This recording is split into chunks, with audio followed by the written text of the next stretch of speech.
Bienvenidos una vez más a este ciclo de conversatorios sobre el general Naranjo entre la ficción y la realidad.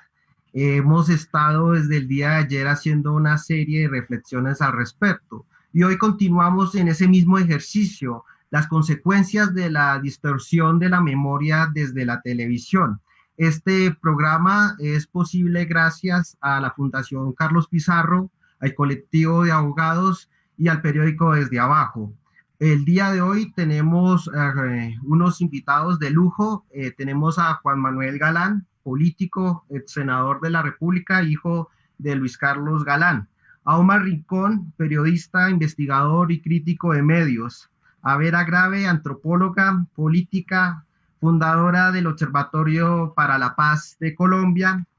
A Rafael Barrios, defensor de derechos humanos, jurista de Cajar y abogado de las víctimas ante el sistema interamericano. Y esperamos dentro de unos instantes que nos acompañe el senador Gustavo Bolívar. Para comenzar, quisiera empezar con usted, Juan Manuel Galán. La figura de su padre ha sido objeto en reiteradas oportunidades de este tipo de narrativas. ¿Usted cómo juzga la imagen que ha dado los medios a su papá y si ha sido ha tratado de alimentar una figura de lo que ha sido la trayectoria de su papá? Bueno, pues en primer lugar, un saludo para todos los participantes. Edwin, muchas gracias. Y pues también un saludo para Olga Bear, que fue la persona que nos hizo el contacto, que es una gran amiga, muy querida. Eh, yo creo que habría que ver eh, puntualmente cada serie que se ha realizado, se ha producido en relación con esa época de Colombia y con la época que le correspondió a mi papá protagonizar como líder político. Eh, en el caso, por ejemplo, de Escobar, el patrón del mal, mmm, ahí estoy un poco impedido para hablar porque pues la guionista y la productora ejecutiva de la serie fue mi prima hermana Juana Uribe Pachón. Ella pues es hija de Maruja Pachón, mi tía, hermana de mi mamá, y ella hizo un esfuerzo para que esa historia se contara desde la perspectiva de las víctimas, es decir, donde los protagonistas fueran las víctimas. Lo que pasa es que pues, el papel que interpretó eh, Andrés Parra, que es un actor pues, formidable, muy talentoso, pues fue muy fuerte y fue, digamos, estuvo muy presente en todo el proceso de la serie y al principio pues despertó como una especie de romanticismo alrededor de Pablo Escobar que pues molestó a muchísima gente, pero pues nosotros que estuvimos en comunicación con Juana desde el primer momento y ella pues nos hizo muchas consultas sobre el desarrollo de la serie, pues fue una serie también que tuvo un rigor histórico, que tuvo historiadores detrás que trataron de recrear escenas, pero sin alejarse de los hechos históricos. En el caso de otras series, como esta del General Naranjo, pues sí hay una distorsión totalmente grosera, totalmente, digamos, revictimizante para las víctimas, porque se trata de hechos históricos que están contemplados y que están consignados en sentencias judiciales. En el caso de mi padre, Luis Carlos Galán, se trata, por ejemplo, de la sentencia condenatoria de la Corte Suprema de Justicia a Alberto Santofimio Botero como coautor del asesinato de mi papá, de la sentencia condenatoria del general Miguel Alfredo Maza Márquez, exdirector del DAS, como coautor también del crimen de mi padre, y la manera como recrean escenas totalmente ficticias y alejadas de los hechos históricos que, repito, están consignadas en esas sentencias judiciales, como por, perdón. Sebas, tienes el micrófono abierto. Siga, Juan Manuel, qué Ok, pena. ok. Como por ejemplo en la escena en la que relatan cómo llega Pablo Escobar a intentar formar parte de las listas al Congreso del Nuevo Liberalismo en 1982. Ese episodio realmente lo protagonizaron Iván Marulanda, el senador actual del Partido Verde, quien era el director en Antioquia del Nuevo Liberalismo, y mi papá, Luis Carlos Galán. Cuando se estaban conformando las listas del Nuevo Liberalismo en Antioquia, Iván Marulanda le hace una llamada a mi papá y le dice que Jairo Ortega, que pretendía ser parte de la lista de la Cámara de Representantes por Antioquia del Nuevo Liberalismo, llevaba como suplente una persona que generaba muchas dudas e inquietudes, porque era una persona muy adinerada que le estaba dando regalos a los campesinos como motores fuera de borda y otras cosas muy exageradas. Y pues mi papá le dice, indague en Antioquia y en Medellín por ese personaje a ver de dónde viene su fortuna y quién es. Y todas las indagaciones que hace Iván Marulanda le confirman por todos lados que se trataba de un narcotraficante. Entonces digamos, Iván Marulanda le da ese reporte a mi papá y mi papá le dice a Iván Marulanda que pues este señor no puede ser parte de las listas del nuevo liberalismo porque pues no puede explicar el origen de su fortuna, y que le diga a Jairo Ortega que o saca como suplente a Pablo Escobar o definitivamente su movimiento y él no pueden hacer parte de las listas del nuevo liberalismo. Entonces, Jairo Ortega se niega a sacar a Pablo Escobar y pues a mi papá le toca ir a Medellín y en el Parque Berrío de Medellín hace un discurso público donde hace toda una denuncia de este caso y reitera que Pablo Escobar, que Jairo Ortega y Pablo Escobar no harán parte de las listas del nuevo liberalismo. Posteriormente, pues ellos se van a las listas oficialistas del Partido Liberal que respaldaban la candidatura presidencial de Alfonso López Miquelsen, y pues allí los aceptan y de esa manera es que llega Pablo Escobar como suplente de Jairo Ortega a la Cámara de Representantes en aquel año de 1982.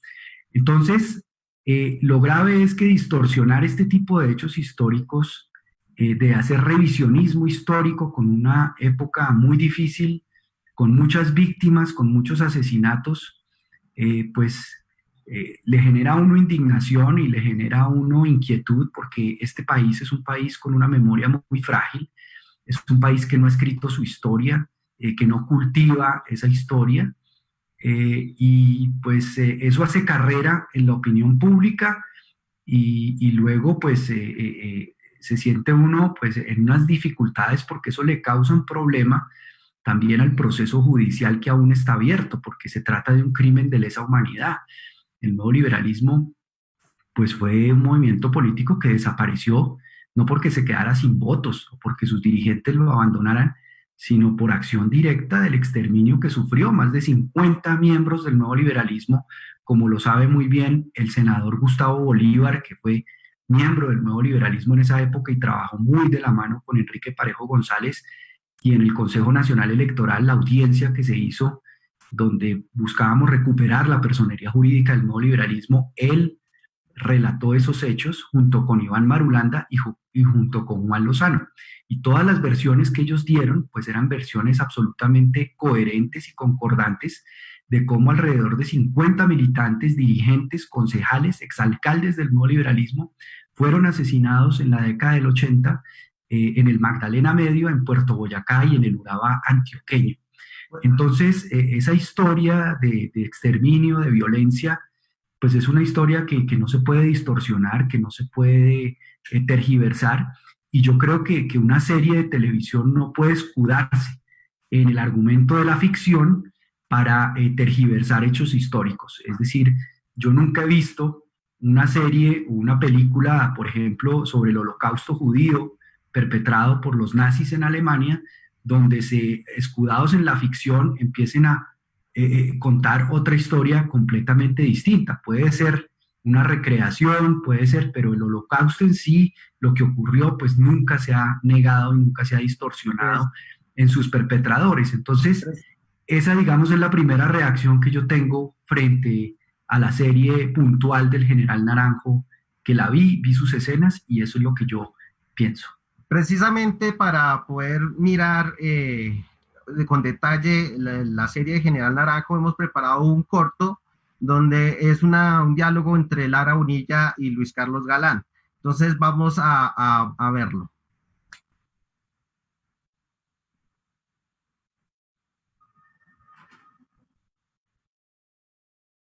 Envíeme esto a la campaña de la costa, ¿listo?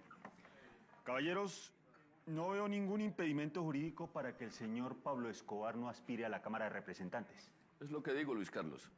Es indudable que el señor Escobar tiene un pasado, pero es un pasado resuelto.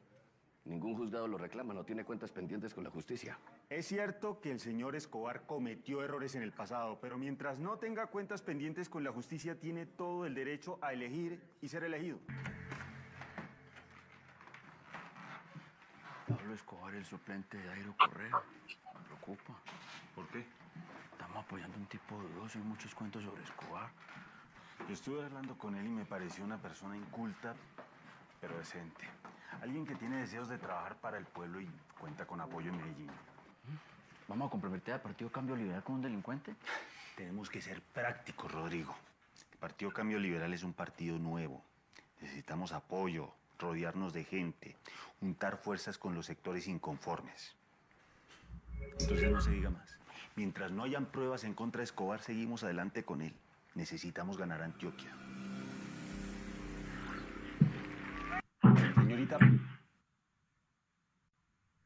Bien, tenemos ahí un diálogo donde aparentemente o crean en la cizaña, en el ambiente, queda la sensación que hay una imagen favorable que tienen ambos políticos de Pablo Escobar. Vera, bueno, primero, antes que nada, quisiera saludar al senador Gustavo Bolívar, agradecer que nos acompaña aquí. Vera, yo quisiera preguntarte si este tipo de narrativas que se utiliza de comodín y donde no hay límites ayudan a la construcción de paz, o cómo es esas disputas por la memoria con este tipo de narrativas que se ponen al aire. Pues yo creo que difícilmente construyen paz, y no porque muestren situaciones de violencia a veces, sino por el enfoque que tienen de la historia. Yo creo que en última la pregunta que tiene que ver con la paz, y es lo que yo he hecho en los últimos años cuando me he dedicado como al tema histórico, yo esas series no las veo, no las he visto, o sea, no me pueden hacer un examen porque no me quiero dañar ni amargar la vida porque me parecen ofensivas, pues. Porque ni son ficción ni son historia. Es decir, es una mezcla muy perversa, ¿cierto? La gran pregunta que uno tiene que hacer es qué tipo de historia se quiere construir, porque uno entiende que las programadoras pues se mueven por el rating y por las ganancias y porque quieren ser taquilleras, pero en últimas aquí lo que está en juego es qué tipo de historia queremos construir, ¿cierto? Y porque además la memoria se ha vuelto como el M-19 en el caso nuestro, ya no existe. Sin embargo, hay una disputa ahí, la memoria se ha vuelto todo un campo de discusión y de confrontación que es bien importante asumirlo, ¿cierto? Y porque está en juego qué tipo de historia queremos construir. Yo estuve hace unos años en Dublín, en la capital de Irlanda, y entré a una librería, y era una librería dedicada a la historia de Irlanda. Y había por lo menos 8, ¿cómo se llama? Bueno, muebles llenos de historia de Irlanda que incluía al Sinn Féin, que había sido un grupo guerrillero que había hecho la paz. O sea, es parte de la historia, ¿cierto? Es parte de la historia, asumida como parte de la historia. En cambio aquí, pues si lo hacen con Galán, con Luis Carlos Galán, ¿cómo será con nosotros que fuimos rebeldes? Es decir, ahí hay toda una tendencia de construir historia, donde finalmente ¿qué historia le queremos transmitir, dejarle a los hijos, a los nietos? Y ahí lo que queda es la imagen de un país de traquetos. Colombia es un país de traquetos, y eso a quién le sirve, a quién le interesa. Y pienso que y me pregunto por qué es tan difícil que no asumamos nuestra historia, por qué es tan difícil que entendamos en el caso del M-19 que el M fue un movimiento guerrillero, fue un movimiento guerrillero, pero de gente digna. Si uno piensa en un personaje como Carlos Pizarro, hijo de un almirante, con todos los valores, ¿cierto? Un guerrero íntegro. Álvaro Fallat, que es parte de estas series también, que se enfrentaron a los Franco, a Ricardo Franco, y dijeron en ese momento, mire, si esa es la revolución, que va a sacrificar su propia gente, que se va a ensuciar, no vale la pena. ¿Ustedes creen que esas personas así dignas, que lucharon por ideales, porque eso es lo que se quiere borrar, que aquí hubo rebeldes o que ha habido rebeldes que luchan por ideales, por ninguna otra razón? Entonces, ¿a quién le sirve? Además, eso no le sirve ni siquiera al general Naranjo, que además fue negociador de un proceso de paz. ¿A quién le sirve esa historia? ¿A quién le sirve esa historia? Estaba mirando de cómo iba a ser este debate y encontré algo. Yo no sé si ustedes leyeron una vez un libro de Alfredo Iriarte que se llama Lo que lengua mortal decir no pudo, algo así.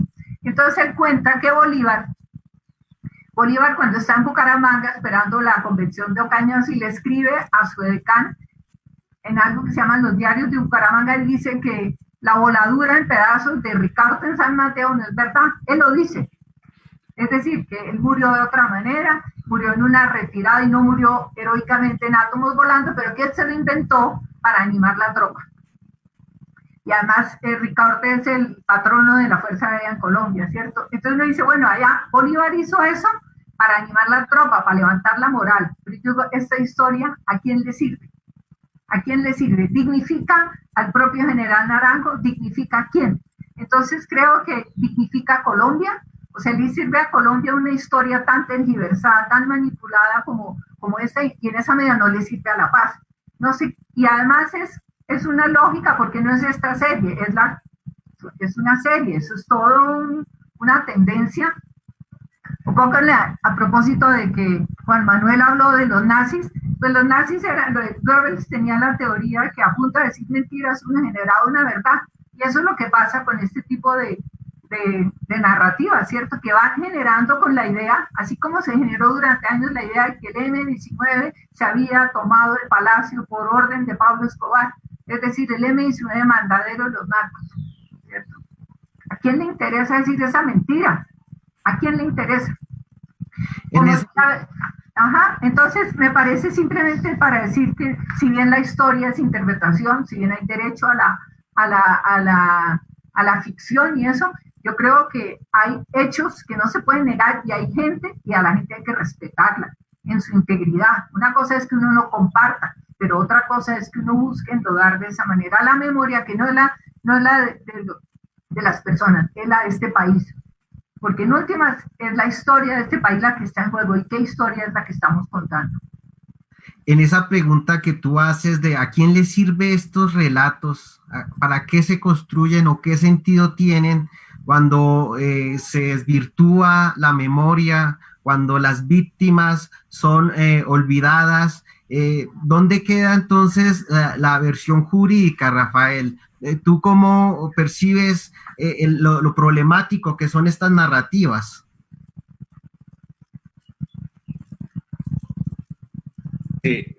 Gracias, Edwin, saludes a todas y todos. Yo creo que, como ya se ha dicho,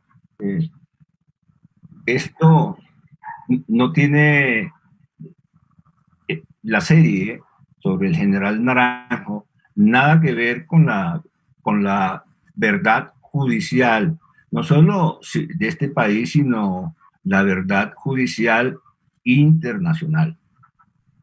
Y hay que remitirse, ¿no?, a documentos históricos. Aquí está el informe del procurador de la época, de Carlos Jiménez Gómez, y dice expresamente de que el M-19 se tomó el Palacio de Justicia, lo que no está probado, que no hay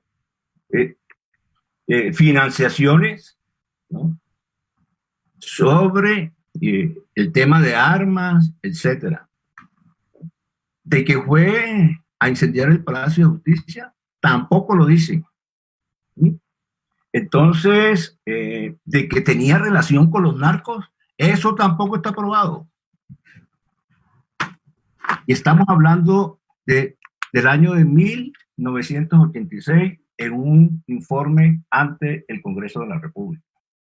Pero también Belisario Betancur creó un tribunal especial de instrucción para investigar el holocausto del Palacio y llegó a la conclusión, ¿no?, sobre el incendio, la incertidumbre.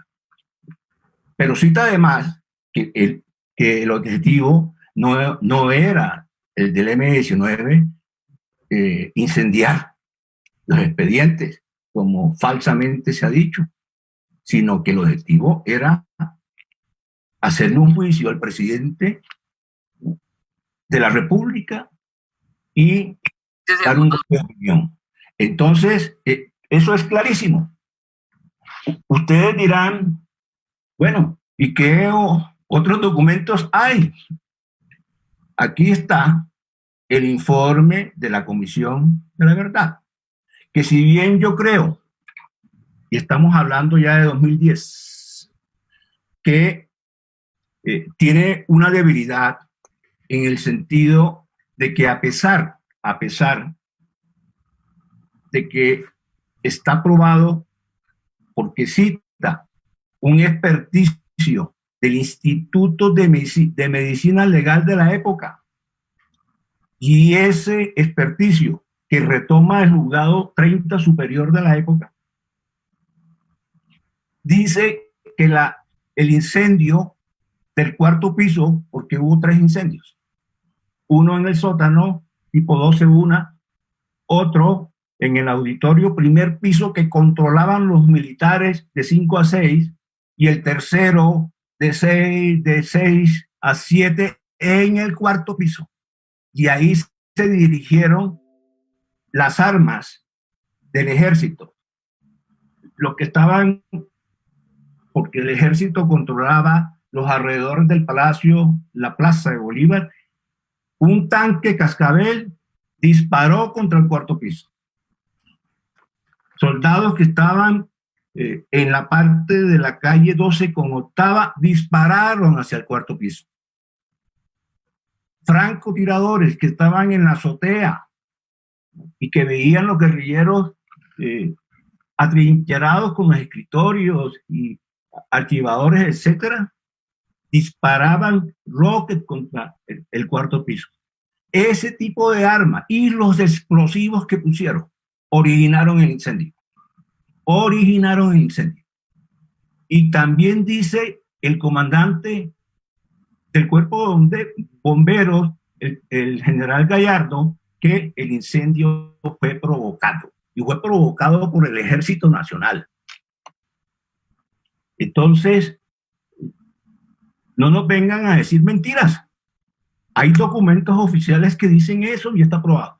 Que la relación, y aquí está la debilidad de este informe, con el cartel de Medellín. ¿Sabes en quién se basa la Comisión de la Verdad? En el testimonio de Popeye, el sicario de Pablo Escobar, con más de 3.000 muertos encima, y que el general Zapatero le da el sentido pésame a la familia. Y Virginia Vallejo, en su librito Odiando y Queriendo a Pablo, ¿verdad? Entonces, lo que dice ella, que los grandes, senador Galán, los grandes triunfadores de la toma fueron el ejército, los extraditables y los 2 partidos tradicionales. ¿Ah? Entonces, algo construido sobre la mentira. Y en estos tiempos donde las versiones históricas o jurídicas pasan a un segundo plano y con el comodín de la ficción se construyen narrativas, ¿qué hacer ante este imperio de estas ficciones de lo acontecido? Omar, ¿cuál es tu visión al respecto? Pues lo que pasa es que la discusión, como la plantean ustedes, primero, que la memoria está en disputa, dijo Vera, distorsionada, dijiste vos, Barrios dice que es mentira, que hay una memoria oficial, una memoria verdadera, Galán dice que eso que pasó ahí no pasó así, que los hechos demuestran lo contrario. Pues es una discusión, digamos, que podría darse, como lo plantea Vera Grave, en términos de la historia, pero también tenemos que ver los lugares de enunciación de cada parte. Yo creo que el lugar de enunciación aquí, y Galán propuso al comienzo el ejemplo de Escobar, el patrón del mal. Y él dice que eso salió mal porque el actor era muy bueno. Entonces también hay que comenzar a preguntarse cuál es el lugar de la enunciación de la ficción. Esta serie fue hecha por Fox Internacional. Fue pasada primero en Estados Unidos y en una plataforma. Después ahora la pasa en Colombia Caracol, creo que es la que está pasando ahora.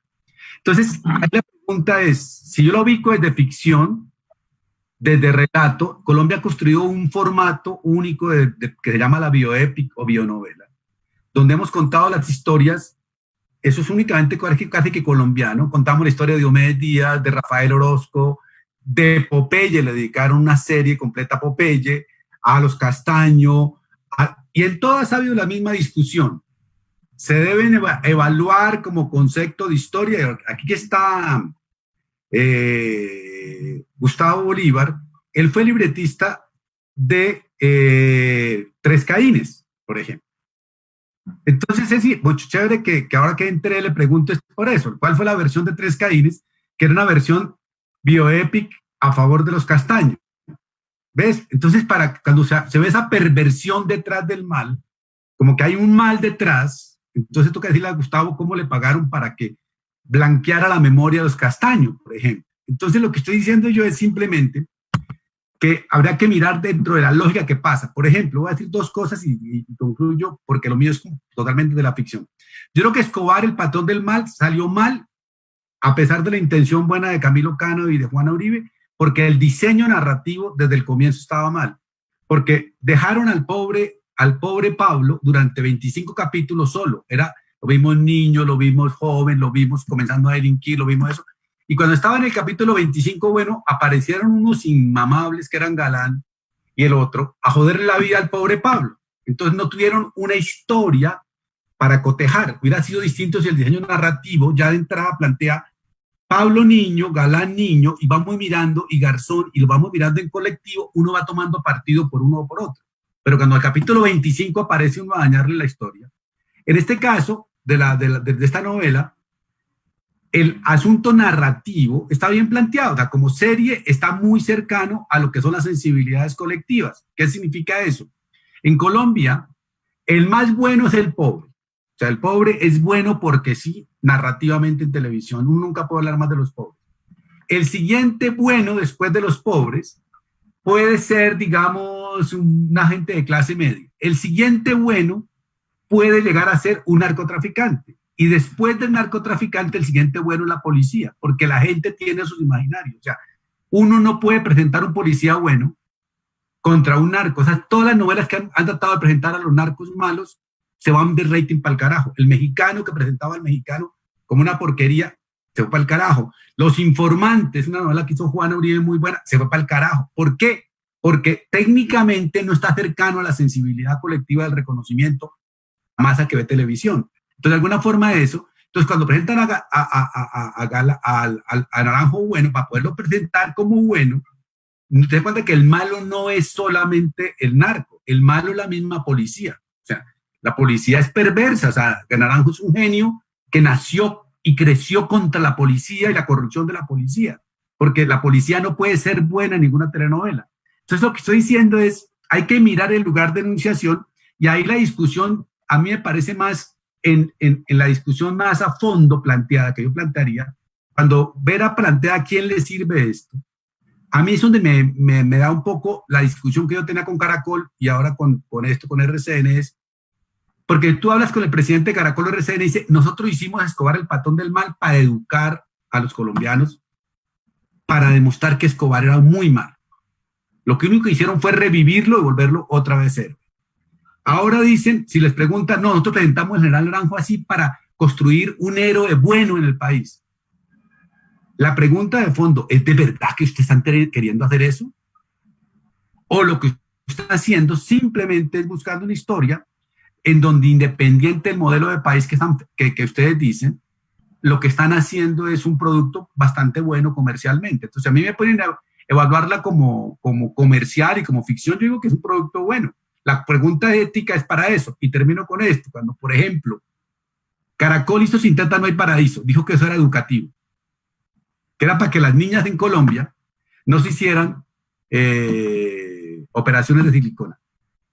En simultáneo, Olímpica Estéreo hizo regalo de siliconas, de operación de siliconas para niñas de 15 años en el momento de 15 años. Inmediatamente con Pablo Lacerna, director de Caracol, yo le dije, si de verdad no le gusta y usted está haciendo educativo, saque todas las actrices que tengan silicona de Caracol. Eso es un mensaje que la silicona no triunfa. No, eso no se puede, no, es que eso es distinto. Entonces se dan cuenta que yo creo que la pregunta fundamental es que la coherencia de enunciación de los canales no es muy clara. Ellos dicen, están construyendo, apostando por la paz o por la convivencia o por el progreso o por la colombianidad. Pero son los que hablan que Colombia es una maravilla, son los que exportan narconovelas para que en el exterior seamos visto un país narco. Son los que construyen estos discursos para eso. Entonces me parece que la discusión es más del lugar de enunciación y desde dónde se enuncia estos mensajes. Ese lugar de enunciación que en la serie Naranjo, como acto, el acontecimiento discursivo, siguiendo a Bakhtin, es somos más, los buenos somos más, ¿sí? Y sobre esa estructura discursiva montan toda la narrativa. Pero cuando uno ve que pues, tras los buenos somos más, hay una cantidad de sombras, hay un realce de unos antihéroes, muy bien lo señalaba Omar, quizás gusta mucho, pero que no es nuestra historia, que no es nuestra memoria. Juan Manuel, cuando tú viste el corto, ¿cuál es tu percepción frente a la figura de tu padre? ¿Cómo es representada allí? Y si es posible dentro de los medios manejar estos temas de las víctimas y la representación de las mismas. Bueno, al ver esa escena, pues mi papá es irreconocible para mí, porque quienes estuvieron cerca de mi papá lo conocieron, trabajaron al lado de él, tuvieron la oportunidad de intercambiar con él en muchas situaciones, pues saben que mi papá era la antítesis de un político pragmático. Es decir, mi papá no era esos políticos que les interesa los votos como sea y de donde vengan. Es decir, mi papá era una persona rebelde también, inconforme, partidario de muchos cambios y transformaciones en el país, pero por la vía institucional. Y él decía, con su sentido del humor, que Mao Zedong hubiera dicho, a propósito de la lucha de Galán y del nuevo liberalismo, que esa era la larga marcha a través de las instituciones, que a pesar de todos esos defectos, carencias, problemas de las instituciones, ese era el camino a seguir y no la lucha armada. Pero por supuesto reconocía el idealismo y el valor de muchos jóvenes que se fueron a la guerrilla creyendo que ese era el camino para la transformación del país. Y pues las personas también que lo conocieron saben lo que contribuyó él para acercar a los movimientos guerrilleros a un proceso de negociación, un proceso de diálogo, de paz. Fueron muchas las reuniones que tuvo, fueron muchos los vínculos que tuvo con personas asesinadas, por ejemplo, de la Unión Patriótica. Me acuerdo que él fue al entierro de Jaime Pardo Leal y llevó un discurso que quería leer y no lo pudo leer, pues porque obviamente los ánimos estaban muy exacerbados y no se lo permitieron. Pero la presentación de mi papá en esa escena es como un político absolutamente pragmático que no juzga a priori porque dice que no hay nada, que no hay pruebas, que son rumores, que a la gente no se le puede rechazar simplemente por eso y que todo hay que comprobarlo. Y realmente pues eso es la antítesis no solamente de su personalidad, no solamente de su talante, sino la antítesis de lo que está consignado en las sentencias judiciales, en las sentencias condenatorias que se han logrado con muchas dificultades, porque han sido 30 años de proceso judicial en donde el general Maza Márquez, el general Peláez Carmona, se dedicaron a desviar la investigación, se dedicaron a orientarla exclusivamente hacia el cartel de Medellín, negando la participación del cartel de Cali, negando la participación de los paramilitares de Henry Pérez en Puerto Boyacá y de quienes fueron entrenados por Jair Klein y otros mercenarios extranjeros, que después terminaron también asesinando a miembros de la Unión Patriótica, negando la participación de los políticos liberales como Santofimio y otros, y negando la participación de los organismos de seguridad del Estado, del DAS, del Ejército, miembros del Ejército y miembros de la policía. Hay alrededor de 5 generales de la policía vinculados al proceso por el asesinato de mi papá. Entonces, cuando yo veo esa escena, pues me siento indignado no solamente porque presentan a mi papá como una persona pragmática, una persona condescendiente, de cierta relatividad ética en el sentido de no rechazar ningún apoyo, sino que pues pienso en todo lo que conozco y lo que ha sido la historia de estos 30 años de investigación y pues siento que es un insulto realmente a las víctimas y a las personas que le pusieron el pecho a la lucha contra el narcotráfico en Colombia. Es que el neoliberalismo realmente fue un movimiento que se hizo matar por denunciar al narcotráfico, no solamente como proyecto criminal, sino como proyecto político. Y yo creo que eso en Colombia es parte de la historia que se ha negado. Aquí se ha presentado el narcotráfico simplemente como un proyecto criminal, de unos criminales que lograron hacer una cantidad de cosas solos.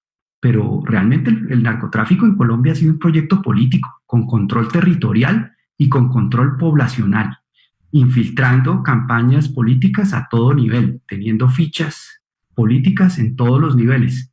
Y esa es una historia que yo creo que el país hay que contársela y no se la ha contado. El tema es que esa historia no va a pasar por los medios de comunicación o no es posible en esta nueva estructura o esta estructura empresarial de los medios de comunicación. Vera señalaba que si es representado, estos líderes mucho más van a ser representados, más distorsionados la insurgencia. Yo preguntaría a Vera si por ejemplo, al Observatorio de Paz le han consultado o han tenido algún contacto, algún medio de comunicación para abordar temas de memoria, por ejemplo. No, jamás, ni a mí personal. A mí me buscaron de una productora independiente hace 1 año y medio, pero a ellos nunca les dieron plata, porque ellos querían hacer una historia un poco diferente, realmente contar historia, y porque realmente me parece muy importante lo que dice Omar.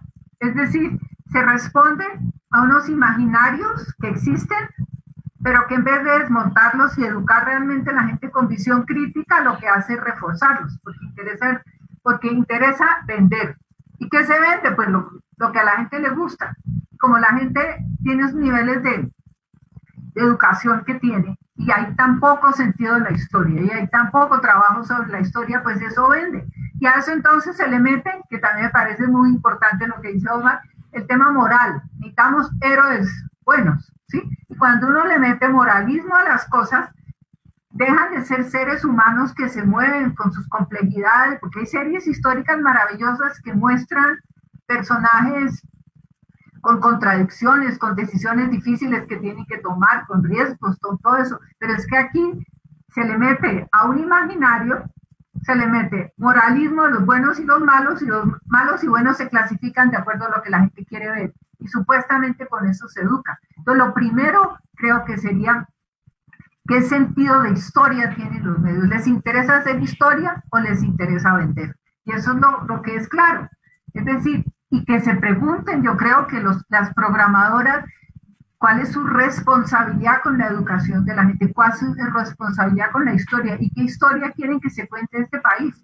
Es decir, ni a Naranjo le sirve que ser pintado como, porque además él es un guerrero y los guerreros tienen un código de honor, creo.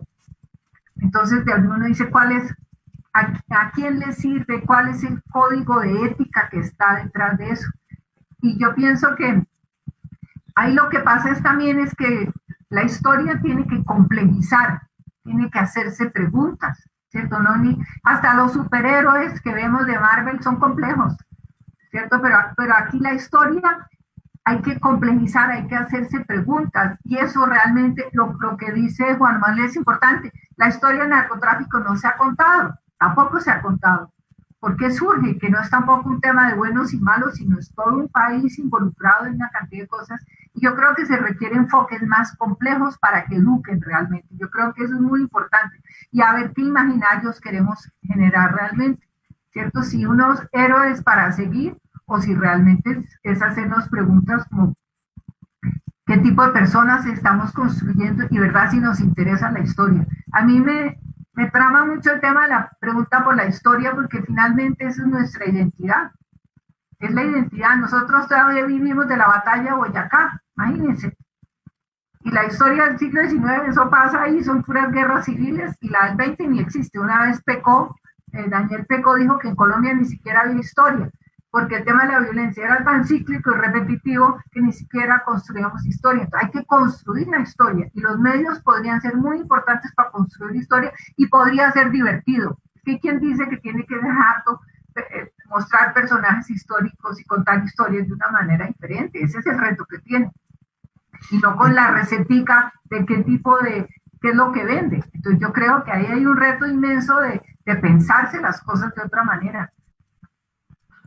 En ese repensarnos la historia, en esa búsqueda de la identidad en el pasado, uno encuentra que la historia del conflicto armado interno ha existido algunos pactos, una serie de acuerdos entre las hegemonías. ¿Es posible pensar que este tipo de narrativas favorezca un ambiente de impunidad y de un pacto de silencio, Rafael?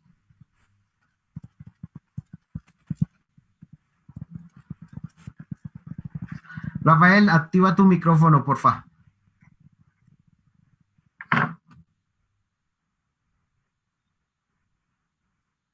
No, decía que estoy de acuerdo contigo.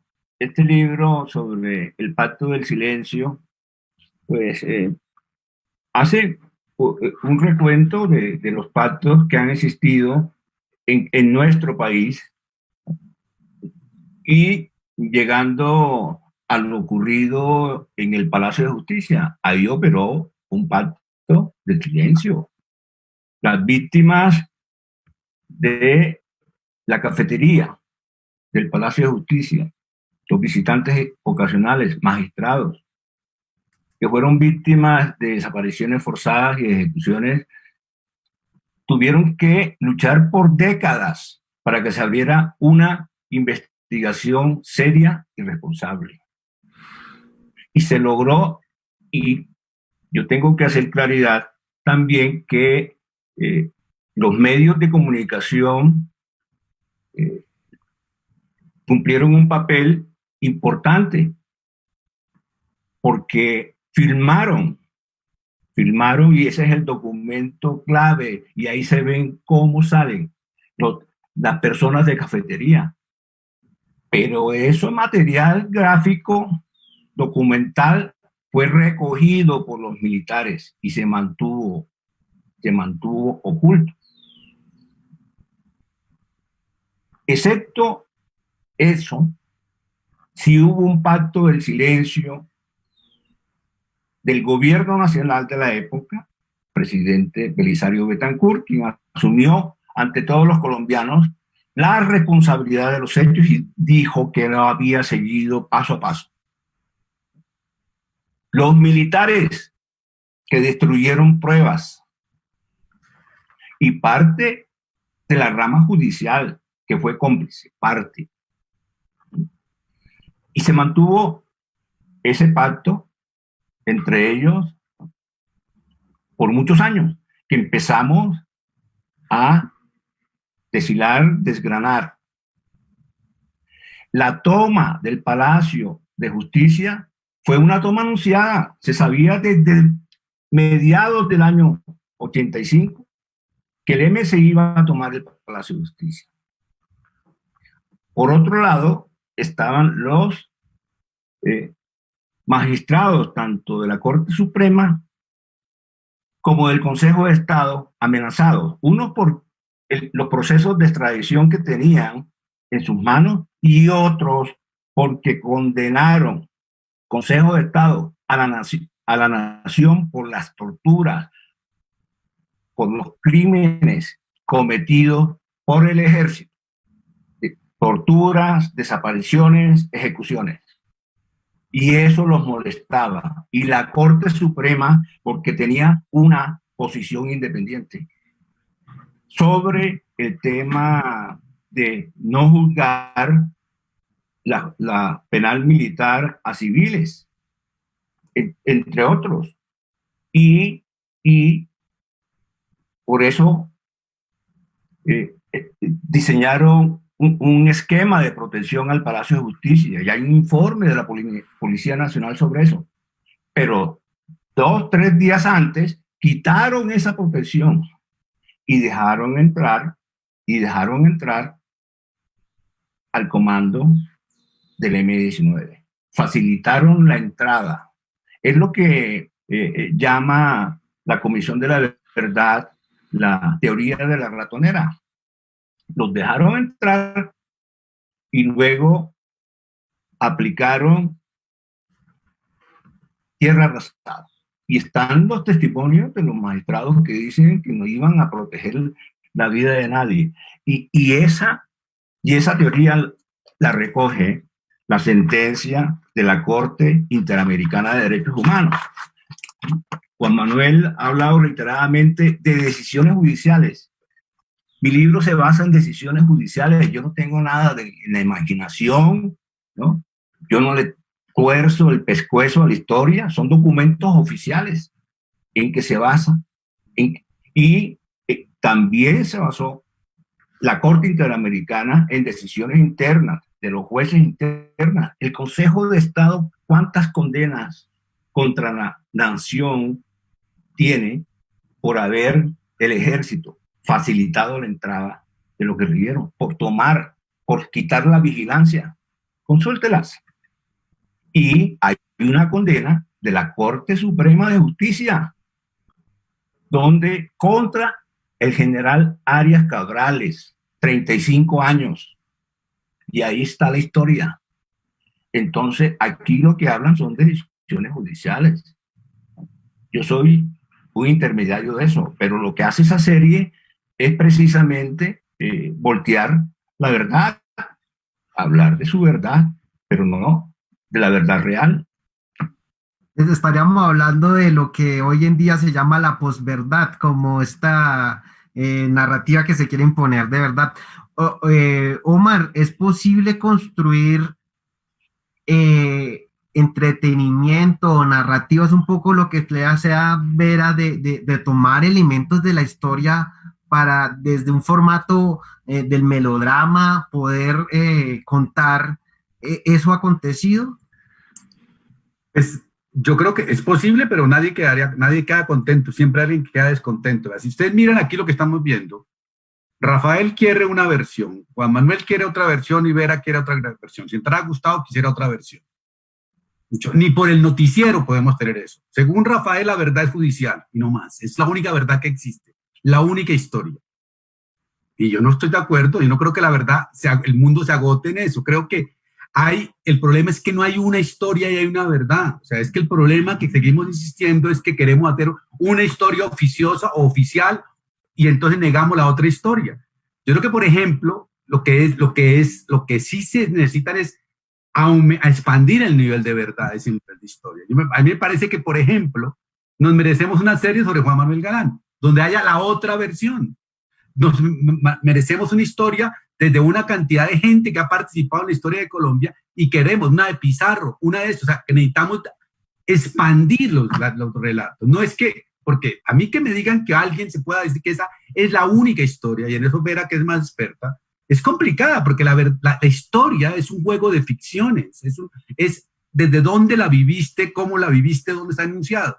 Y en este momento, si ustedes ven, si hasta eso lo cuestiona el gobierno nacional, hasta el concepto de memoria de historia que tenemos, o sea, hasta en eso hay debate, hasta en el Centro de Memoria Histórica de Colombia, donde uno dice que no existió una cosa de la otra, le estamos diciendo que la televisión no resuelva eso de verdad. O sea, la televisión te puede ampliar relatos dentro de los formatos que tiene, y eso es una cosa que puede hacer. ¿Qué se puede hacer? Vea, yo le digo, para mí el mejor relato que se ha hecho del posconflicto colombiano no lo ha hecho el Centro de Memoria Histórica, el gobierno Santos, ahora menos, no lo han hecho los centros académicos, lo hizo una telenovela que llamó La Niña.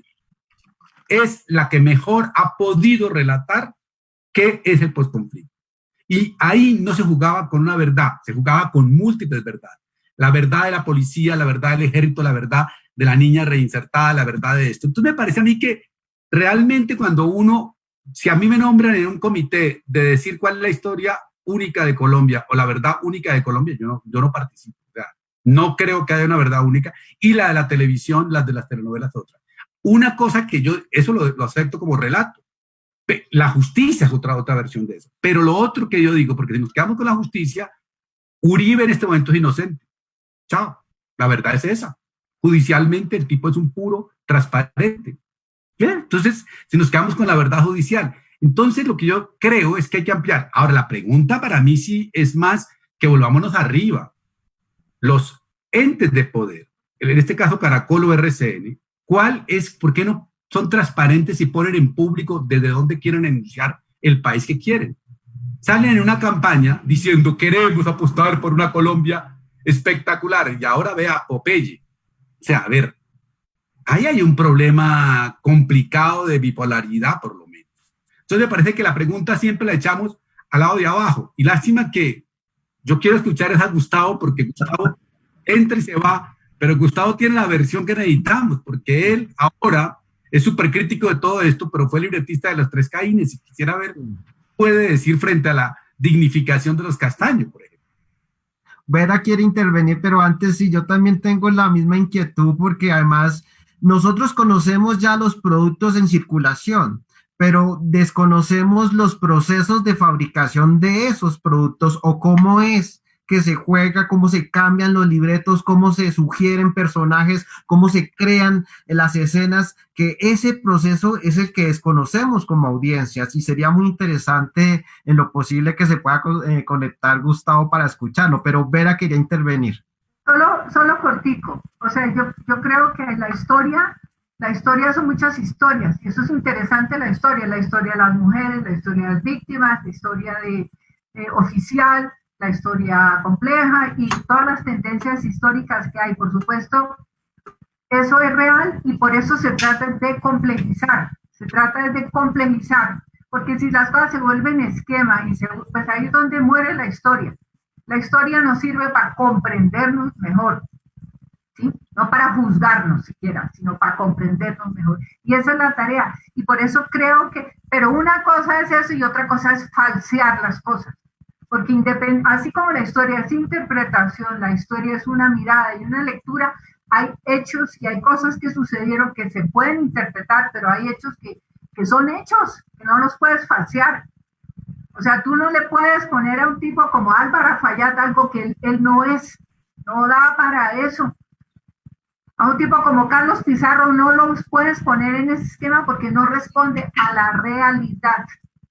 Sí, uno puede decir que todo es ficción y la vaina posmoderna es que todo es relato, pero hay hechos y hay características de la gente que no tienes por qué falsearla, no tienes por qué poner a Luis Carlos Galán como lo pones, conociéndolo además, ¿cierto? Entonces yo creo que una cosa es la complejidad de la historia, la diversidad de la historia, que es lo que se debería hacer, y de eso hay ejemplos también, pero otra cosa es ya falsear y decir mentiras.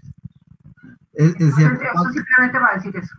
Juan Manuel quería intervenir, pero quisiera ver si Gustavo nos estás escuchando en estos momentos. Gustavo. No. Juan Manuel, por favor. Ahí está Gustavo. Gustavo, hable. Bueno, no, una cosa breve. Prácticamente Vera me quitó las palabras de la boca, pero es decir, una cosa es contar la historia y hay muchas maneras de contar la historia. Otra cosa también es interpretar la historia y hay muchas interpretaciones de la historia. Pero lo que uno sí tiene que dejar claro son los hechos históricos. Los hechos históricos sí no tienen interpretación, porque entonces caemos en la doctrina Trump de que ¿Me los puedo hechos pegar de tu celular? son relativos o que los hechos se pueden debatir o discutir. Ya. Es decir, si Omar dice que está lloviendo y Vera dice que está haciendo sol, hombre, pues yo salgo y miro quién es el que está diciendo la verdad y ese es un hecho. No nos podemos quedar en la mitad, no, pero es que el uno dice que llueve, el otro dice que está haciendo sol y pues son dos interpretaciones y pues ambos pueden tener razón, eso puede estar en la mitad, no. O sea, los hechos sí, yo creo que tienen que dejarse claramente establecidos porque son hechos y no se pueden interpretar o decir, no, pues me parece que ese hecho histórico yo no lo comparto y yo tengo otra interpretación de los hechos.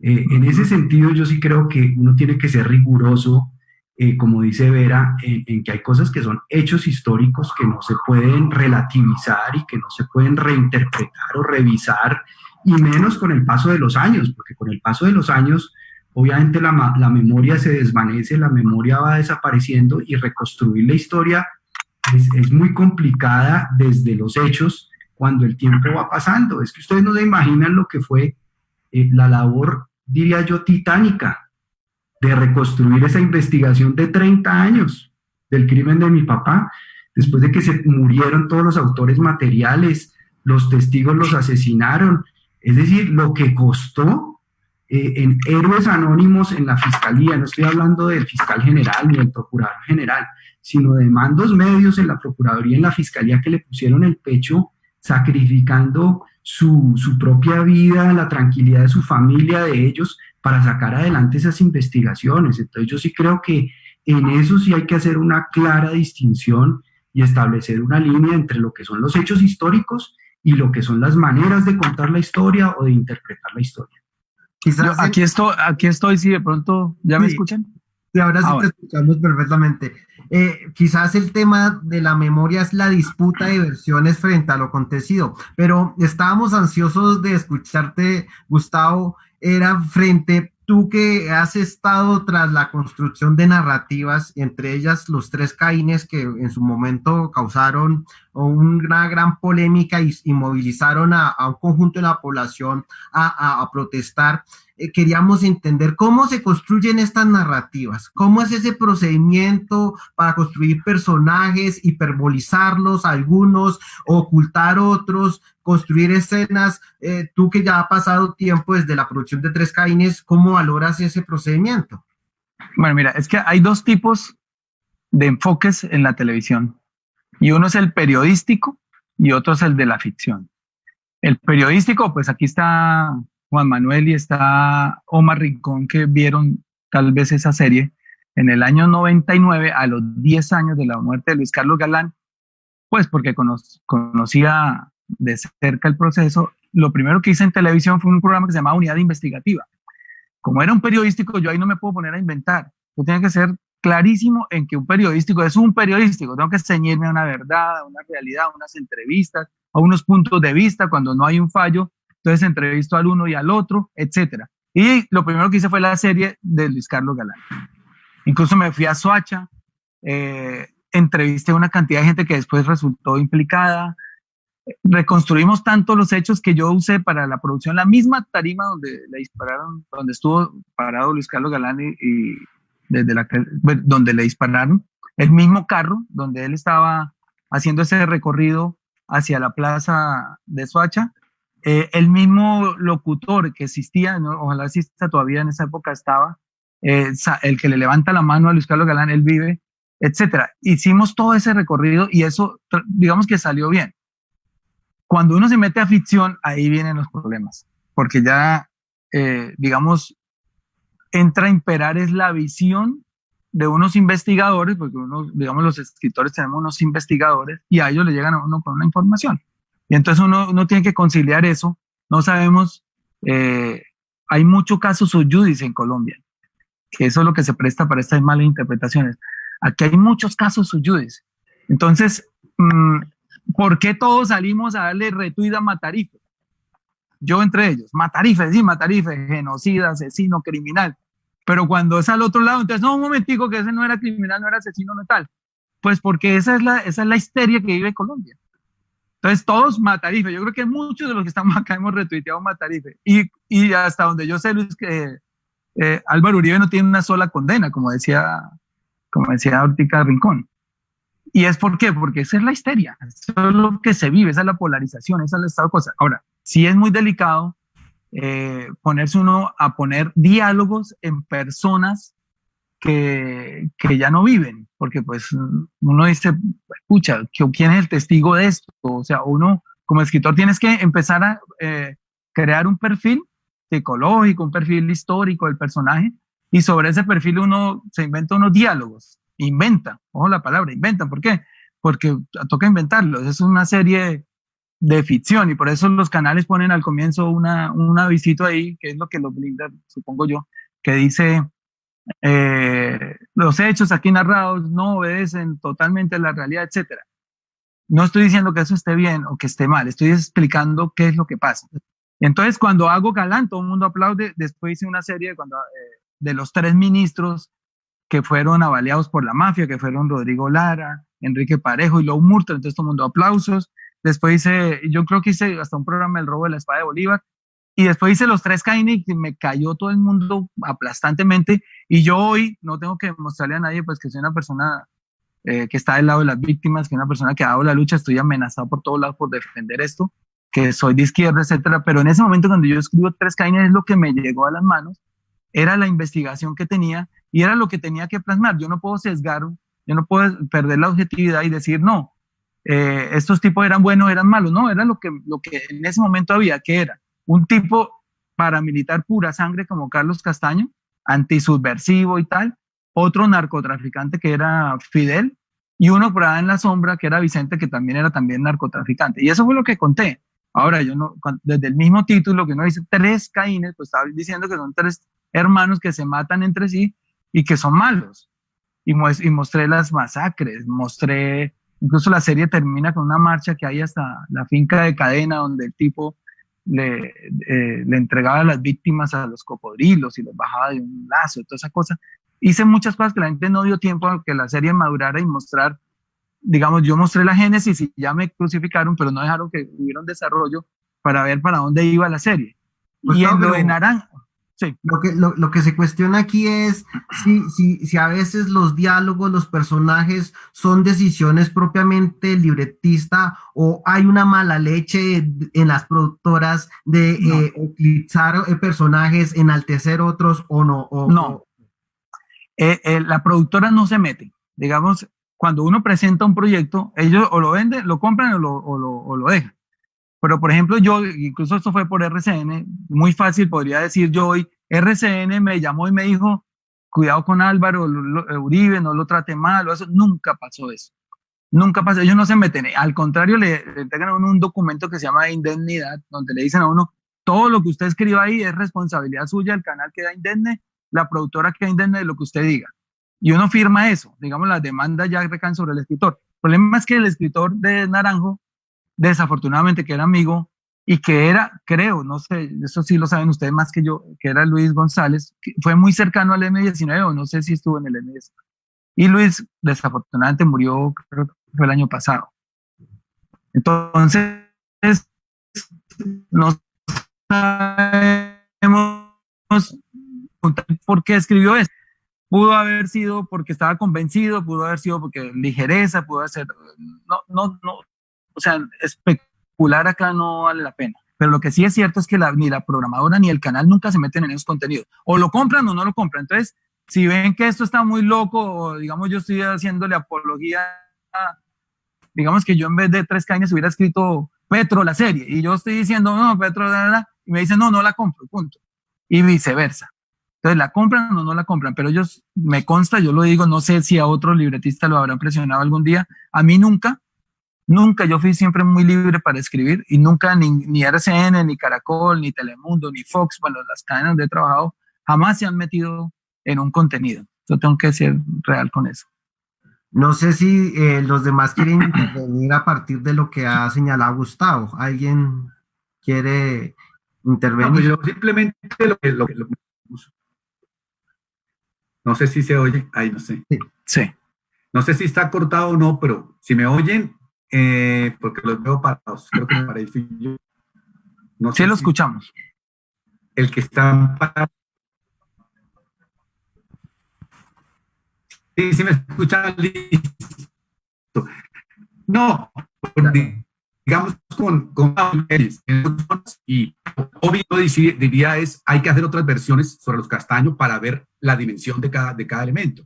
Porque, por ejemplo, yo poniendo el ejemplo mismo de Juan Manuel, que es el ejemplo muy obvio, yo sí puedo salir y mirar aquí y ver que está haciendo sol y ver en su barrio puede estar lloviendo y pasa en Bogotá. O sea, el lugar de las personas, de ubicación de historias son distintas. O sea, no es que el hecho solamente tiene una mirada, puede que el hecho sea el mismo, pero la mirada puede tener diversos testigos. O sea, no es eso. Y entonces ahí sí comienza, y ahí es donde la ficción se para. La ficción se para exactamente en ese punto, en que hay diversidad de maneras de aproximarse a un hecho. Cuando dice Gustavo Bolívar, yo hice al comienzo periodismo sobre Galán y entrevisté a todo el mundo que pude entrevistar. Cada uno le dio una versión de los hechos. Y era verdad, supuestamente, era periodismo, y era la historia. Cada uno dio una versión. Y lo que hizo fue ir juntando una con la otra y negó unas versiones y puso otras de acuerdo por el relato periodístico, creyó más a uno o porque una fuente era más legítima.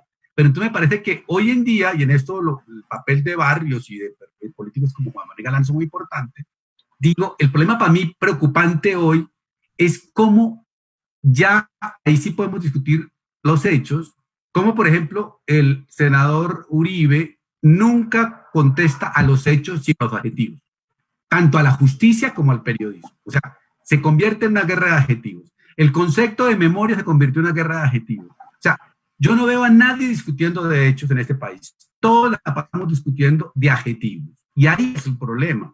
Y entonces nunca rodea un hecho y decir, ¿cuáles son las 7 versiones que tenemos de hecho? Entonces, es donde la ficción se para, porque ahí es donde le encuentran muchos betas narrativas y un libretista como Gustavo o cualquiera, ahí es donde se ubica para poder contar la historia. Bueno, no sé, Rafael, por favor. Sí, pues ya yo explicité que soy abogado litigante desde hace más de 40 años. Yo estuve pues, y litigo a nivel nacional e internacional. Yo estuve, Vera, en el Consejo del Siglo, el Consejo de la Picota, y conocí, como tú lo sabes, a Carlos Pizarro y Álvaro Fayad, ¿verdad? Y a mí no me cabe en la memoria el perfil que le dan en la serie. Entonces yo hablo desde lo que sé, mi disciplina. Yo no soy periodista, yo no soy político, yo no tengo como Gustavo, productor, pues como se llame eso en televisión, yo soy aquí ignorante en esas materias. Yo hablo por mi experiencia. Y claro, mi experiencia es verdad judicial, pero también le doy la manito a las comisiones de la verdad. Y en muchas oportunidades nos vimos con los 3 comisionados de la Comisión de la Verdad de la Corte Suprema de Justicia. Hoy hay una comisión de esclarecimiento y verdad que en un año dará su informe. Y nosotros no estamos marginados de esa verdad, porque esa ya es verdad histórica.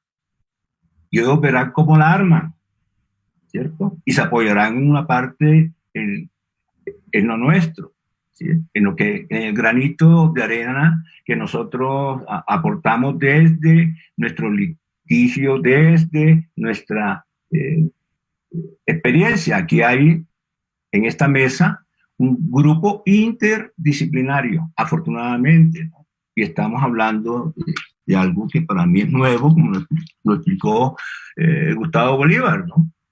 La cuestión de series periodísticas y de las de ficción. Aquí estamos hablando de una ficción, pero hasta qué punto esa ficción no le tuerce el pescuezo a la historia. Esa es aquí la pregunta. Vera, tú querías intervenir. Cortico nomás, yo creo que eso nos lleva a algo, el tema de las fuentes. O sea, porque obviamente las fuentes, si yo solo busco a mis amigos para contar una historia, pues voy a contar esa historia. Es decir, las fuentes en cualquier construcción, ¿cierto? Biográfica o lo que sea, o novela o lo que sea, las fuentes, y sobre todo en la historia, las fuentes definen muchas cosas. Obviamente está la interpretación. Entonces, la cosa es sobre qué fuentes, con qué fuentes se está trabajando, incluso para la ficción. A mí el tema de la ficción a veces siento como que la ficción se lava las manos, ¿no? O sea, me baso en hechos históricos, pero a la hora de yo entonces le meto mi subjetividad y lo que yo quiero decir, y ahí eso es lo que está en conflicto. Es decir, una cosa es que yo me invente un cuento de hadas, ¿cierto?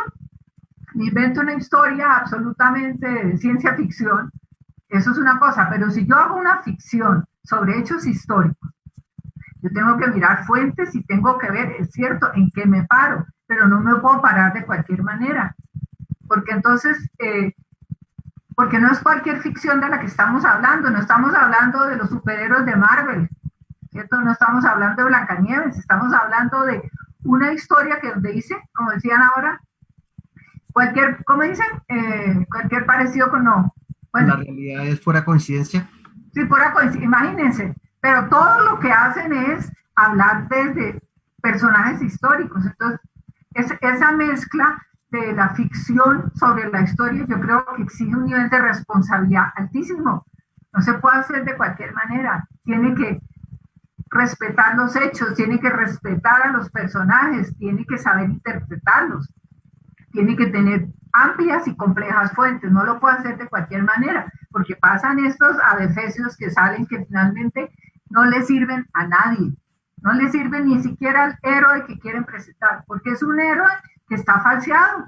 O sea, si yo me construyo desde una cantidad de falsedades, ¿quién soy yo finalmente? Entonces yo creo que es un nivel de responsabilidad también para que los hacen ficción desde la historia. Juan Manuel, quiero preguntar pues porque has planteado tu punto de vista y ha generado debate, pero mi pregunta sería, ¿es posible acercarse a estos construcción de memorias desde otras perspectivas, desde otro formato? Lo digo porque tú mismo, a partir del tatuaje y con lo de Discovery Channel, hiciste un ejercicio propio. ¿Crees que fue válido? Bueno, yo lo que creo es que las series históricas son herramientas muy poderosas para contar la historia. Pero yo creo que las series históricas no necesariamente tienen que hacerse, digamos, un poco como esta serie del General Naranjo, lo que al guionista o al libretista se le ocurrió escribir y recrear a partir de una historia que tuvo hechos. Ahora, yo creo que pueden tener rigor histórico, es decir, para eso están los historiadores. Es decir, por ejemplo, mi prima Juana, para hacer la serie de Bolívar, pues tuvo un equipo de historiadores que pues verificaron una serie de hechos históricos alrededor de la vida de Bolívar. Claro, se recrearon las escenas y es una historia pues muy lejana de alguna manera, porque fue una historia que ocurrió hace más de 200 años, pero de todas maneras ha habido gente que ha dedicado su vida a estudiar la historia y que más o menos a lo largo de su carrera han contrastado fuentes, han investigado, han verificado, y apoyarse en ese tipo de personas para hacer una serie histórica, yo creo que es lo que, o sea, es lo que debería hacer si uno va a recrear hechos históricos. Repito, yo les pongo un ejemplo. cuando estábamos de nuevo, y me excuso por hablar tanto del tema, pero cuando estábamos en toda esa lucha por recuperar la personería jurídica del nuevo liberalismo, el magistrado Pérez del Consejo Nacional Electoral convocó a una audiencia y fueron por separado 3 personas que fueron testigos directos de esa historia del nuevo liberalismo, que hoy están en orillas políticas totalmente diferentes. Fue Gustavo Bolívar, que hoy es de la izquierda, fue Iván Marulanda, que podríamos decir que es de centro porque es del Partido Verde, y fue Juan Lozano, que es uribista. Y los 3 coincidieron en los hechos históricos exactamente. O sea, no hubo ninguna discrepancia entre las versiones de los 3, a pesar de que son políticos, a pesar de que tienen su ideología, sus creencias, le dieron una interpretación a los hechos históricos exacta, los 3. Entonces, digamos, ese es mi punto, y recojo un poco lo que decía Vera desde el principio. ¿A quién le sirve esta serie? Pues yo creo que sí le sirve a algunas personas, a quienes están interesados de alguna manera en relativizar la verdad, en decir, no, aquí todo el mundo, digamos, conectó con el narcotráfico, aquí todo el mundo tuvo relaciones con el narcotráfico, aceptó apoyos. Eso nadie puede decir que se mantuvo, digamos, firme frente a ese fenómeno. Yo creo que sí hay una tendencia, digamos, de algunas personas a buscar que todo sea como una mezcla de lo mismo y relativizar de esa manera la verdad histórica y los hechos históricos y mostrar que aquí todo el mundo está, digamos, sucio de alguna manera y que nadie puede, digamos, salir a hablar con autoridad, con propiedad, de haberse enfrentado a esas máquinas criminales y delincuenciales. Entonces, digamos, esa es un poco mi reacción y mi punto de vista. Gustavo, que no has podido intervenir por las dificultades tecnológicas. Yo tengo una pregunta para ti, ¿por qué la sociedad colombiana le gusta tanto este narcogénero? ¿Por qué esta obsesión con estos antihéroes? ¿Por qué este gusto por las narconovelas? Y pues que también lo recoge de alguna manera el General Naranjo. Mira, hoy en día no es tanto, digamos, eso tuvo su pico de rating, pero con el tiempo se ha ido desvaneciendo. No quiere decir que no vuelva, los gustos son como pendulares en la televisión. Pero digamos, hoy el mayor rating lo sacó esta serie Analía, La venganza de Analía, y retrata otro tema que también está muy de moda en Colombia, y es que Colombia se ha politizado, las redes sociales han politizado el país, y entonces ya se habla de la corrupción, de los políticos corruptos, y se ha ido como el péndulo hacia allá, y por eso esa serie tuvo mucho éxito. Y si ustedes se dan cuenta, trataron de más o menos desligarla del narcotráfico. Es un tipo malo que manda a asesinar gente, que se le atraviese en el camino entre él y el poder, etcétera. Pero digamos, el General Naranjo no tuvo el gran rating que tenían las series antes. Pero básicamente ese gusto nace de un cansancio con los noticieros que durante muchos años empezaron a brindar una versión sesgada de las noticias y de los personajes y empezaron a construir una verdad oficial alejada de la objetividad. Entonces llegan estas series, yo por ejemplo la primera que hice fue Pandilla, Guerra y Paz, y entonces la gente empieza a ver las pandillas juveniles en toda su dimensión y su lenguaje es el mismo, empieza a retratarse la sociedad de una manera muy real y se convierte ese televisor como en esa ventanita hacia la calle que por mucho tiempo se mantuvo oculta. Entonces, ha habido series muy rigurosas, otras no tanto, unas muy ligeras. Tienen razón, todos los reclamos que ustedes están haciendo yo los he escuchado y tienen toda la razón. Digamos, yo no me volvería a meter a un tema de personajes de la vida real ni loco, pero ni loco. Es más, lo único que yo traté de la vida real fue Los Tres Caínes, porque Sin Teta No Hay Paraíso fue una ficción y El Capo fue otra ficción, que son las únicas 2 que yo he hecho de narcotráfico. Pero si me dicen, no, mira, a mí incluso me ofrecieron la vida de Pablo Escobar, yo nunca he escrito de Pablo Escobar, me ofrecieron la de Popeye, no, muchas gracias, 0, 0, 0. yo no me vuelvo a meter en historias de personajes que existieron, porque ya ustedes lo han dicho, hay versiones, hay mucha subjetividad en cuanto a la justicia que no funciona y no hay unos expedientes en los cuales uno poder escudarse y decir, no, pero es que la justicia dijo que usted era un asesino y yo lo estoy retratando acá. Entonces, ya hoy no me metería a eso, y yo creo que cada vez la gente, los escritores, le vamos a ir cogiendo más pereza a retratar, a hacer como lo que llaman las biografías, o las bionovelas o las bioseries, porque no sale bien, el experimento no es difícil que salga bien, es muy complicado porque, y más en una sociedad polarizada, es muy fácil que la versión que uno dé aquí de este personaje la ame un medio país y la odie el otro medio, y ese odio y esa admiración pues también van a repetir contra uno. Entonces, tampoco sería bueno, y ahí es donde la Corte ha sido muy cautelosa cuando ha habido demandas contra estas series, en irnos al otro extremo, que es la coartar totalmente la libertad de expresión, ¿no? De los escritores, etcétera. Porque pues entre eso y una calumnia, yo lo he dicho estos días, he estado en campaña por la libertad de expresión, pues prefiero que me calumnien, digan lo que quieran de mí, yo sé quién soy, ahí me respaldan unos hechos, etcétera. Digamos que esa convicción íntima que deben tener las personas para hablar de otros, tiene que tener una objetividad también, basado en unos hechos, basado en unos idearios, basado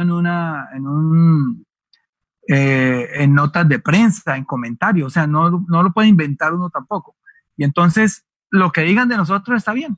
Por ejemplo, a mí me dicen guerrillero, y pues, los que están acá saben que yo nunca estuve por allá, pero yo respeto que me digan guerrillero, porque es lo que me quiere decir la gente.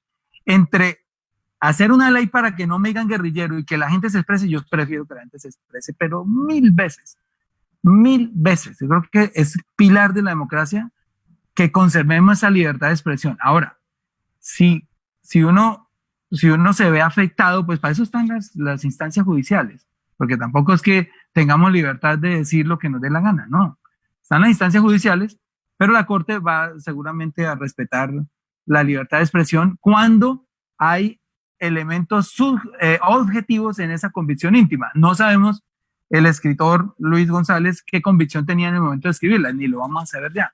Entonces, para futuras series, seguramente no sé quién más se le mida a hacer ese tipo de series, pues hay que tener ese cuidado de hablar con el escritor, darle la versión que uno tenga. Esas series casi siempre se anuncian con tiempo, dicen, mire, Fox o RCN, Caracol, anuncian tal serie. Ahí donde uno tiene que ir dentro de su derecho también a conocer la verdad, a ir a preguntar, bueno, ¿cuál es la versión que ustedes están dando de este personaje? Porque nos interesa que escuchen también la mía. Pero digamos que sí es un tema muy, muy complicado. Yo los escucho a ustedes y a veces me siento como si fuera el escritor de Naranjo y me siento apaleado porque pues no lo soy, ni supe que esa serie se hacía, la vine a conocer ya cuando, creo que la presentaron en Estados Unidos. Y no más, y que se basaba en un libro de entrevistas que le hizo Julio Sánchez, Cristo, al general Naranjo. De ahí hasta ahí supe. 1000 batallas. Exacto, hasta ahí supe, y ya cuando la vi, estos días que estuvo al aire, la vi por pedazos así, y ya, nomás no supe más de la serie. Bueno, el tiempo es escaso. Quiero decir una conclusión y me voy. Muy brevemente, pero permíteme antes, Omar, pues por lo menos recoger 3 comentarios de nuestras personas que conectadas están en Facebook, a los que les agradecemos su sintonía. César Cardoso dice, solo se hacen producciones para los malandros del país porque es lo que vende, que para un pueblo que le gusta contenidos de muerte y narcotráfico, no más Pablo Escobar, que se han hecho como 4 producciones. Eduardo Pérez dice, ¿es la televisión el medio llamado a revivir la memoria? Y Adelaida Osorio dice, con este tipo de producciones no abonan nada a la historia, sí, desde el comienzo desfiguran los personajes que han hecho historia al país. Muy brevemente, entonces, les dejaría unos minutos para que dieran su mensaje final. Si quieres comenzar, Omar, por favor. Listo. Bueno, gracias a todos por haber invitado y por estar acá. Yo simplemente primero, estoy de acuerdo con Vera y con Juan Manuel en que podría ser más riguroso todo y que se pueda hacer como lo mismo que dijo Vera, que me gustó esa frase, es que la historia nos sirve para comprendernos. Es que la pregunta, la verdad, no debe ser, es la pregunta de comprender por qué somos como somos. Yo creo que eso es lo importante de la historia y en eso la televisión es muy, muy, muy importante. Hay que contar más historias para vernos en esos espejos, para mirar ese tipo de cosas.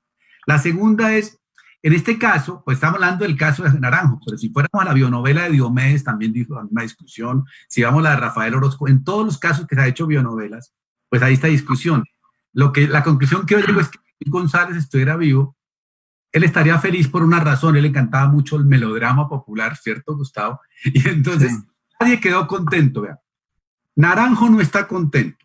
No está contenta la policía porque la muestra como corrupta. No estamos contentos los políticos por eso. No está contento. Yo no sé quién estará contento. Entonces, nadie diría, pues mire que tengo a todo el mundo descontento porque presenté todas las versiones distintas. Entonces me parece que esa es la parte que es interesante. Y por último, creo que de alguna forma la televisión sí tiene que servir como campo de la memoria, porque los relatos, y muchos en función melodramática, logran mucha más conexión y comprensión de los hechos, porque tiene una posibilidad de 80, 100 capítulos para contar algo. Un documental cuenta en una hora toda una historia de un país. Entonces, por eso, a mí lo que me parece es que debería haber más relatos, porque permiten, yo vuelvo y pongo el ejemplo de, por ejemplo, ahora que está Gustavo aquí, cuando lo de Pandillas, Guerra y Paz fue súper interesante en ese momento, hubo debate, pero se pensó el tema de las pandillas, se pensó como un tema más complejo que de buenos y malos. La niña fue un elemento donde eso, y la niña tuvo éxito en Colombia y después en Netflix en el mundo mundial. Entonces permite una comprensión mucho más eso. Entonces, de alguna forma, sí creo que lo que necesitamos es expandir relatos. Es verdad. Rafael, ¿tú quieres dar tus últimas palabras en este programa? Sí. Aquí está en juego el tema de la memoria y, bueno, nadie está diciendo que a través de la televisión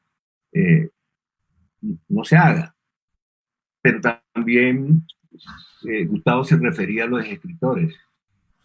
¿Ustedes saben cuántos libros se han escrito sobre el Palacio de Justicia? Más de 25, ¿no? Más de 25 libros. Y por lo general, para mí, los más serios, entre otros, son el de Ana Carrigan, Germán Castro Caicedo.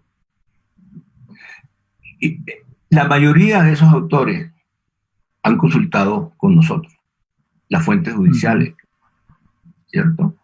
Excepto, obviamente, porque eso es su defensa, los libros que ha escrito, que no los ha escrito él, ha copiado Salvamentos de Voto, Plaza Vega y Tania Vega, ¿no? Que es una defensa ultranza de ellos y tiene toda la legitimidad, ¿no? Por lo menos todo el derecho para hacerlo, ¿no? Entonces, pues ahí yo veo un contraste con lo que estoy escuchando ahorita, porque yo casi no veo, y menos series, y menos telenovelas y cosas de esas. Yo les confieso, soy ignorante en eso. Pero sí veo que hay una diferencia entre un género, la literatura escrita, ¿no? Y la que se cuenta en televisión a través de las series. Y aquí, pues, yo soy amigo de la libertad de expresión. ¿Cómo que no? Entonces no se trata de eso, pero eso también tiene un límite, ¿no? Tiene límites. Es mi conclusión. Juan Manuel, ¿quieres comentar? Sí, me pareció muy interesante todo ese comentario de Gustavo y también el comentario de Rafael sobre el tema de la libertad de expresión. Yo también soy defensor absoluto como derecho democrático fundamental de la libertad de expresión, pero no estoy de acuerdo con la libertad de imputación.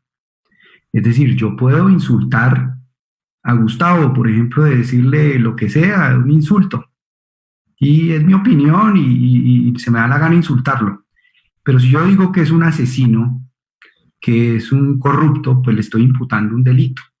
Y eso sí ya no es libertad de expresión, eso sí ya es libertad de imputación, y yo creo que esas dos cosas no se pueden confundir, ni podemos permitir que esa línea se borre, porque entonces terminamos pues matándonos entre todos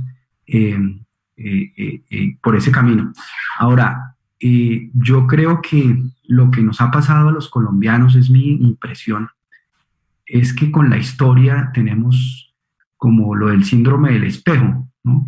Que uno se mira en el espejo y pues a veces se ve gordo, o se ve muy flaco, o se ve viejo, o se ve arrugado, o lo que sea, y culpabiliza al espejo, ¿no? Responsabiliza al espejo. Y los colombianos, yo creo que tenemos una cierta aversión por adentrarnos en ese proceso de exploración de nuestra historia, un poco por ese fenómeno. Yo a veces creo que el rechazo por instituciones como el Congreso, donde hay como una mezcla entre amor y odio en los ciudadanos, como miran al Congreso, es un poco eso, que se sienten reflejados en el Congreso, porque el Congreso refleja lo bueno, lo regular, lo criminal, lo corrupto, en todas las dimensiones de lo que es el país, es como un extracto del país. Entonces, claro, tirarle piedras al Congreso, pues es como tirarle piedras al espejo, donde la gente se ve de cierta manera reflejada y no le gusta ese reflejo que ve. Pero yo creo que ese ejercicio de recuperar la historia, para que podamos también recuperar un poco nuestra identidad y saber qué somos, quiénes somos, para dónde vamos, qué queremos ser, ponernos un poco de acuerdo en lo que significa, o sea, en el sentido de nación, y no estoy hablando de nacionalismo, sino más el sentido de lo que nos pueda unir, distinto a pues cosas como gestas deportivas o triunfos de colombianos individuales en el exterior, pues que haya algo colectivo, algo de conciencia colectiva construida a partir de explorar cuál es nuestra historia, de recuperar esos hechos históricos y de entender, porque es que Colombia no cierra capítulos. Fíjense que hemos estado hablando todo el tiempo del Palacio de Justicia. Yo les he hablado pues del crimen de mi papá, haber hablado pues de la historia del M-19, y son capítulos que siguen abiertos y siguen abiertos y siguen abiertos, y nunca como que terminan de cerrarse, porque no nos adentramos profundamente en lo que pasó realmente y nos ponemos de acuerdo sobre esos hechos históricos. Entonces, eso es como lo que yo aspiraría que algún día los colombianos podamos hacer como ejercicio colectivo. Pero lo que dice Gustavo, en medio de un ambiente de polarización y de odio y de agresividad, pues es muy difícil iniciar ese ejercicio, pero yo espero que algún día se pueda hacer. Gustavo, y cerramos con Vera. Bueno, sí, yo creo que en medio de todo, cada uno de los que he escuchado tiene una razón muy válida y muy respetable. Y asimismo, ese mismo espectro se traslada a las series de televisión. Esto no va a terminar acá.